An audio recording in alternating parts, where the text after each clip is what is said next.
Millionaire mocked Black Maid at a waltz, but she turned out to be a dance champion. When the harp and violin floated across the Beaumont Hall that night, every glass paused halfway to a smile. The city's well-dressed moved like a single. Tide, soft shoes, and bright jewels keeping time. Richard Beaumont loved being admired. He had filled the room with people who would nod at his name and leave with his favors. He liked a joke, especially one that landed on someone he thought beneath him. Zara worked the event with a tray and steady hands. She kept to the edges, sweeping crumbs, replacing empty plates, and catching stray conversations with a quiet nod. Once, though, she had been seen in a very different light, on stages that felt warm and alive under her feet. Bills, a sick mother, and years of small losses pushed her into jobs that left her unseen. Ethan, Richard's son, drifted near the stairs, tired of being shown as a prize.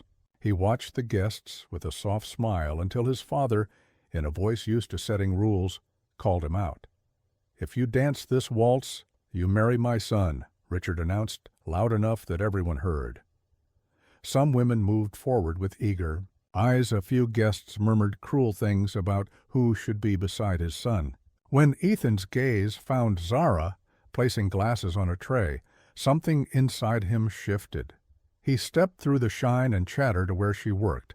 "May I have this dance?" he asked softly, holding out his hand so politely it felt like a question. Richard's laugh froze. "He can't mean that," someone said. "She's the help." Zara looked at the hand and at the watching faces. The room had stacked itself against her, expectations like small stones pressed into her ribs. Her hands had not touched music in years, but they remembered rehearsals, the sting of stage lights, and the wind of applause. She took a breath and placed her palm in his. When the orchestra began, many expected disaster, but Zara moved like a map read again, creases smoothing into flow. Her steps fell with soft certainty.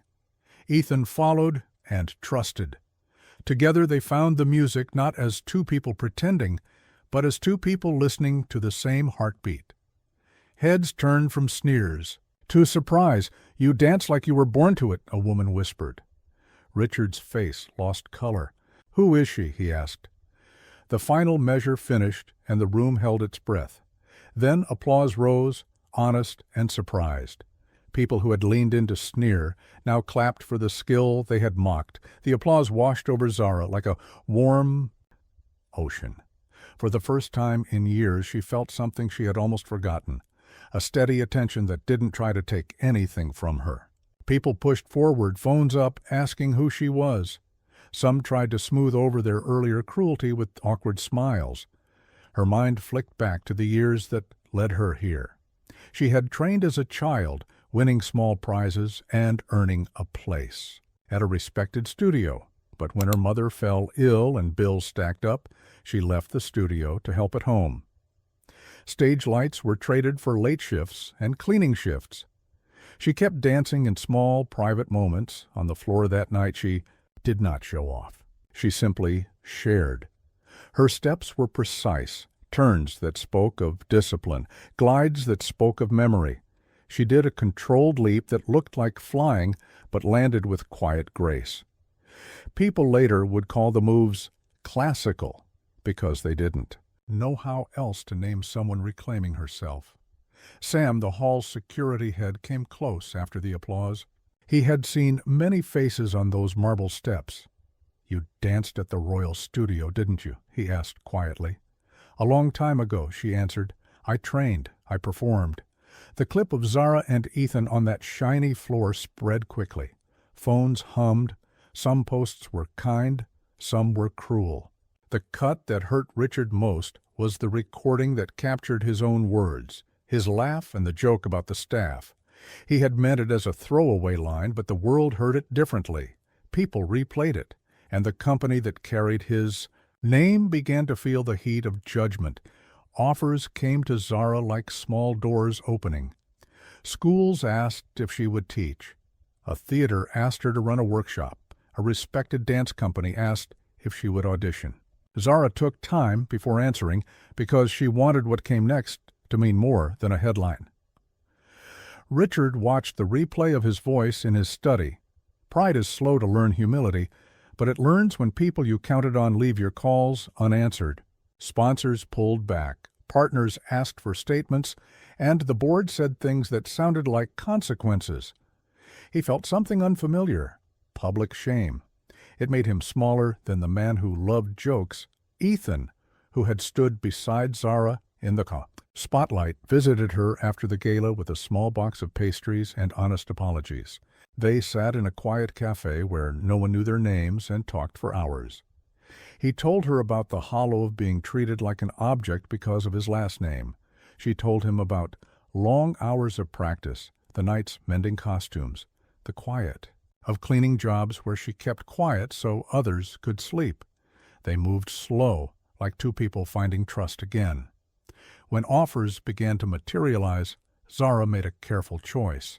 She could have taken a fast, bright return to the stage, but instead she chose a small community center that wanted dance for children who couldn't afford lessons. She remembered how a teacher's nod once made her feel possible. She wanted to give that to others. Zara opened classes that filled quickly. Children who had never had real lessons learned to stand on their toes, to listen to the beat, to carry themselves with a little more courage. Parents began to bring cups of tea and bags of thanks. The small center became a place where shoes were tied tightly and hopes were spoken softly. Zara used what came her way honestly. Workshops, local shows, and donations went to fund classes and small scholarships. Richard tried to make quiet amends. He called people, issued statements, and watched his name mean something different on other people's lips. He tried to learn, clumsily at first, what it meant to be better than his. Worst joke. He gave a small donation to a neighborhood program and tried to sit with the discomfort of being corrected.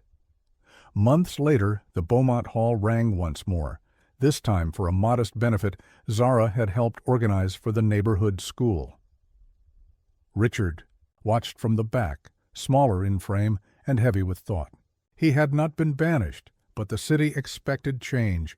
When the children took their first shy steps and then grinned with pride, people began to see what Zara had always held: the power of making room for someone else's talent. Ethan stood beside her as she took a bow, not as an owner of applause, but as someone who had found a friend. In the end, the waltz was a mirror. It showed a man who thought a joke could not hurt, and a woman who had been made small finally growing tall before those who laughed. Zara did not need revenge. Her victory was teaching, creating, and holding a space where little feet could feel the floor and know they belonged. Her classes filled, and her quiet victory was measured in children's laughter and a city learning. A small kindness. When asked if she had wanted revenge, she laughed softly. "No," she said, "I wanted to dance." The city remembered the night for different reasons. Some remembered the humiliation of a man who underestimated someone. Others remembered the grace of a woman who had never stopped listening to music. For Ethan and Zara, it became a beginning. For the crowd, it was a reminder that what we throw away as a joke can one day return to ask us what we were thinking. If this moved you, hit subscribe and drop a quick comment. Tell us about a time someone underestimated you. Like, share, and let's celebrate the quiet victories together.